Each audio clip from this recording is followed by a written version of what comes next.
ఓం శ్రీ మాతే నమః. అందరికీ నమస్కారం అండి. ఈ 2025వ సంవత్సరంలో అక్టోబర్ నెలలో ఏర్పడే ముఖ్యమైన పండుగల గురించి ఈ వీడియోలో తెలుసుకుందాం. ఈ అక్టోబర్ నెలలోనే ఎన్నో ముఖ్యమైన పండుగలు ఏర్పడ్డాయి. అట్ల తద్ది, దీపావళి పండుగ, నాగుల చవితి, ధనత్రయోదశి, ఏకాదశి, సంకటహర చతుర్థి ఇలాంటి ఎన్నో ముఖ్యమైన పండుగలన్నీ ఈ అక్టోబర్ నెలలోనే ఏర్పడ్డాయి. అలాగే ఈ అక్టోబర్ నెలలోనే కార్తీక మాసం కూడా ప్రారంభం కాబోతుంది. కాబట్టి అక్టోబర్ నెలలో ఏర్పడే ముఖ్యమైన పండుగలు, వాటి విశిష్టత ఏమిటి, కార్తీక మాసం నియమాలు ఏమిటి, ఇలా ఎన్నో విషయాల గురించి ఈ వీడియోలో తెలుసుకుందాం. ముందుగా ఈ వీడియోకి ఒక లైక్ కొట్టి ప్రతి ఒక్కరూ జై శ్రీరామ్ అని కమెంట్ చేయండి. ఇప్పటికే విజయదశమి పూర్తయింది. విజయదశమి మర్నాడు అంటే అక్టోబర్ 3వ తేదీన ఏకాదశి ఏర్పడింది. శుక్రవారం ఏకాదశి రావడం చాలా విశేషం.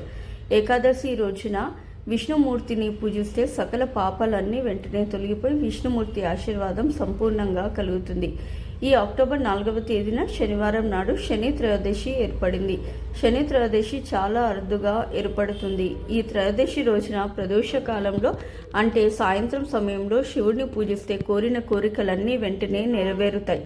ముఖ్యంగా ఈ శని త్రయోదశి నాడు రావి చెట్టు నీడలో నిలబడితే చాలు, జాతక దోషాలన్నీ వెంటనే తొలగిపోతాయి. ఈ అక్టోబర్ 7వ తేదీన మంగళవారం నాడు అత్యంత శక్తివంతమైన పౌర్ణమి ఏర్పడుతుంది. పౌర్ణమి అంటేనే లక్ష్మీదేవికి ప్రీతికరమైన తిథి. కాబట్టి పౌర్ణమి రోజున ప్రతి ఒక్కరూ లక్ష్మీదేవిని పూజించండి.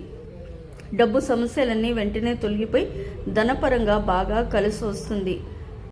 ఇక అక్టోబర్ 9వ తేదీన గురువారం నాడు అట్ల తద్ది ఏర్పడింది. ఈ అట్ల తద్ది పండుగ రోజున పెళ్లి కాని ఆడపిల్లలు మంచి భర్తను పొందాలని ఉపవాసం ఉంటారు. అలాగే పెళ్ళైన స్త్రీలు తమ భర్తకు దీర్ఘాయుషు, మంచి ఆరోగ్యం కలగాలని ఉపవాసం ఉంటారు. అక్టోబర్ 9వ తేదీన అట్ల తద్ది పండుగ నాడు ఆడపిల్లలు తెల్లవారుజామునే నిద్రలేచి పొట్లకాయ కూర, ముద్దపప్పు, గోంగూర పచ్చడి, అలాగే పెరుగన్నం తింటారు. ఇక సాయంత్రం వరకు ఏమి తినకుండా ఉపవాసం ఉండాలి. ఈ అట్ల తద్ది నాడు ఆడపిల్లలు గౌరీదేవిని పూజించి అమ్మవారికి నైవేద్యంగా అట్లను నివేదించి ఇంట్లో పూజ చేసుకోవాలి. ఉదయం అంతా ఉపవాసం ఉండి సాయంత్రం చంద్రుడిని చూసి భోజనం చేయాలి. ఈ అట్ల తద్ది నాడు ఉసిరికాయ అలాగే గోంగూరను తప్పనిసరిగా తినాలి. ఇక ఆడపిల్లలు తప్పనిసరిగా గోరింటాకు పెట్టుకోవాలి. ముత్తైదువులకు కూడా 10 అట్లను వాయినంగా సమర్పించాలి. ఈ విధంగా అట్ల తద్ది పండుగను చేసుకుంటే గౌరీదేవి ఆశీర్వాదం సంపూర్ణంగా లభిస్తుంది. ఈ అక్టోబర్ 10వ తేదీన శుక్రవారం నాడు సంకటహర చతుర్థి ఏర్పడింది. సంకటహర చతుర్థి అంటే మన జీవితంలో ఉన్న కష్టాలన్నీ తొలగిపోయే చాలా అద్భుతమైన రోజు. ఈ సంకటహర చతుర్థి రోజున మందార పూలతో అలాగే గరికతో వినాయకుడిని పూజించి ఒక పూట ఉపవాసం ఉండాలి. తద్వారా మీ కష్టాలన్నీ తీరిపోయి కోరిన కోరికలన్నీ ఖచ్చితంగా నెరవేరుతాయి. అలాగే అక్టోబర్ 17వ తేదీన శుక్రవారం నాడు రమా ఏకాదశి వచ్చింది. ఈ రమా ఏకాదశి నాడు విష్ణుమూర్తిని అలాగే లక్ష్మీదేవిని పూజించి ఒక పూట ఉపవాసం ఉండాలి. తద్వారా మీ ఆర్థిక సమస్యలన్నీ వెంటనే తీరిపోతాయి. క్రమక్రమంగా మీ ఆదాయం పెరిగి అతి త్వరలోనే శ్రీమంతులయ్యే అవకాశం ఉంటుంది. అంతటి శక్తి రమా ఏకాదశికి ఉంటుంది. ఇక అక్టోబర్ 18వ తేదీన శనివారం నాడు శని ప్రదోష వ్రతం ఏర్పడింది. అలాగే అత్యంత శక్తివంతమైన ధనత్రయోదశి కూడా ఏర్పడింది. శని ప్రదోష వ్రతం అంటే ఈ రోజున శివపార్వతులను పూజిస్తే శివపార్వతుల అనుగ్రహాన్ని సులభంగా పొందవచ్చు. ముఖ్యంగా శని దోషాల నుండి విముక్తి కలుగుతుంది. శని ప్రదోష వ్రతం నాడు ఎవరైతే శివపార్వతులను పూజిస్తారో అలాంటి వారికి అష్ట దరిద్రాలన్నీ తొలగిపోయి దీర్ఘ ఆయుష్, సుఖ సంతోషాలు అలాగే సిరి సంపదలు వరిస్తాయి. అక్టోబర్ 18వ తేదీన ధనత్రయోదశి కూడా ఏర్పడింది. ధనత్రయోదశి రోజున లక్ష్మీదేవిని పూజిస్తే సంవత్సరం అంతా ధనానికి లోటు లేకుండా అష్టైశ్వర్యాలు కలుగుతాయి. ముఖ్యంగా ఈ ధనత్రయోదశి నాడు బంగారం, వెండి అలాగే ఇత్తడి వస్తువులను కొంటే ధనపరంగా బాగా కలిసి వస్తుంది. ఈ వస్తువులు కొనలేని వారు ధనత్రయోదశి రోజున చీపురు కొంటే మీ ఇంట్లో లక్ష్మీదేవి స్థిర నివాసం ఉంటుంది. ఇక అక్టోబర్ 20వ తేదీన సోమవారం నాడు దీపావళి పండుగ వచ్చింది. అత్యంత శక్తిమైన పండుగలలో దీపావళి ఒకటి. ఈ దీపావళి పండుగ నాడు లక్ష్మీదేవి వైకుంఠం నుండి దిగివచ్చి భూమిపై సంచరిస్తూ ఉంటుందట. కాబట్టి దీపావళి రోజున సాయంత్రం సమయంలో ప్రతి ఒక్కరూ లక్ష్మీదేవిని పూజించాలి. దీపావళి రోజున లక్ష్మీదేవిని పూజిస్తే శాశ్వతమైన ఐశ్వర్యం మీ కుటుంబానికి చేరుతుంది. ఇక మీ ఇల్లంతా ధనంతో నిండిపోతుంది.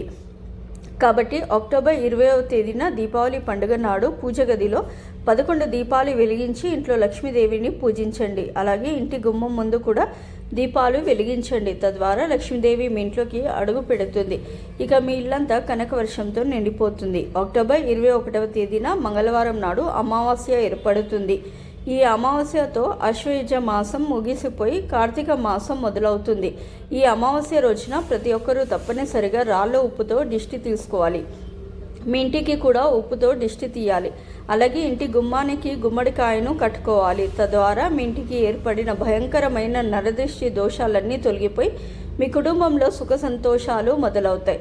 ఈ అక్టోబర్ 22వ తేదీన బుధవారం నాడు కార్తీక మాసం మొదలవుతుంది. అక్టోబర్ 22వ తేదీ నుండి నవంబర్ 20వ తేదీ వరకు కార్తీక మాసం ఉంటుంది. ఈ నెల రోజులు చాలా విశిష్టమైనవి. ఈ కార్తీక మాసంలో చేసే పూజలకు కోటి జన్మల పుణ్య ఫలితం కలుగుతుంది. ఈ కార్తీక మాసంలో ప్రతిరోజు చన్నీటితో స్నానం చేసి ఇంట్లో దీపారాధన చేయాలి. ఈ నెల రోజులు విశేషంగా శివుడిని పూజించాలి. ప్రతిరోజు తప్పనిసరిగా తులసిని పూజించాలి. ముఖ్యంగా ఈ కార్తీక మాసం నెల రోజులు మాంసాహారాన్ని అసలు తినకూడదు.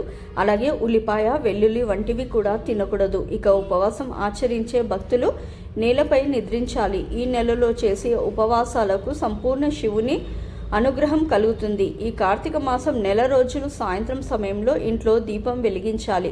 లేదా మీ దగ్గరలో ఉన్న శివాలయానికి వెళ్ళి గుడిలో దీపాలు వెలిగించాలి. కార్తీక మాసంలో పూజలు చేసేవారు ఆవు నెయ్యితో దీపారాధన చేస్తే విశేషమైన పుణ్య ఫలితం లభిస్తుంది. ఈ కార్తీక మాసంలో ప్రతిరోజు దీపారాధన చేయలేని వారు ప్రతి కార్తీక సోమవారం నాడు, అలాగే కార్తీక ఏకాదశి, ద్వాదశి మరియు పౌర్ణమి తిథులలో ఖచ్చితంగా దీపారాధన చేయాలి. అలాగే ఈ కార్తీక మాసంలో ప్రతి ఒక్కరూ తప్పనిసరిగా నది స్నానం చేయాలి. గంగా, యమున, గోదావరి, కృష్ణ, కావేరి వంటి పుణ్య నదిలో స్నానం చేయాలి. ఎందుకంటే ఈ కార్తీక మాసంలో నది స్నానాలు చేస్తే సమస్త పాపాలన్నీ తొలగిపోయి జన్మ జన్మల అదృష్టం కలుగుతుంది. అలాగే ఈ కార్తీక మాసంలో తప్పనిసరిగా 365 వత్తులతో దీపారాధన చేయాలి. తద్వారా సంవత్సరం అంతా దీపారాధన చేసినంత పుణ్య ఫలితం కలుగుతుంది. కుజదోషాలతో ఇబ్బంది పడేవారు ఈ కార్తీక మాసంలో సుబ్రహ్మణ్యం అష్టకం చదివితే కుజదోషాలన్నీ వెంటనే తొలగిపోతాయి. ఈ అక్టోబర్ 23వ తేదీన భగిని హస్త భోజనం జరుపుకోవాలి. భగిని అంటే సోదరి. సోదరి పెట్టే భోజనాన్ని భగిని హస్త భోజనం అని అంటారు. ఈ రోజున పెళ్ళైన ఆడపిల్లలందరూ తమ అన్నదమ్ములను ఇంటికి పిలిచి వారికి ఇష్టమైన ఆహారాన్ని ఇవ్వండి, భోజనం పెట్టాలి. ఈ రోజున అన్నదమ్ములు తమ సోదరి చేతి భోజనాన్ని తింటే అపమృత్యు దోషాలన్నీ తొలగిపోయి ఆయుర ఆరోగ్యాలతో అష్ట ఐశ్వర్యాలతో జీవిస్తారని మన పురాణాలు వివరిస్తున్నాయి. ఇక అక్టోబర్ 25వ తేదీన శనివారం నాడు నాగుల చవితి ఏర్పడింది. నాగుల చవితి నాడు నాగదేవతలను ప్రత్యేకంగా పూజించాలి. ఈ వీడియో కనుక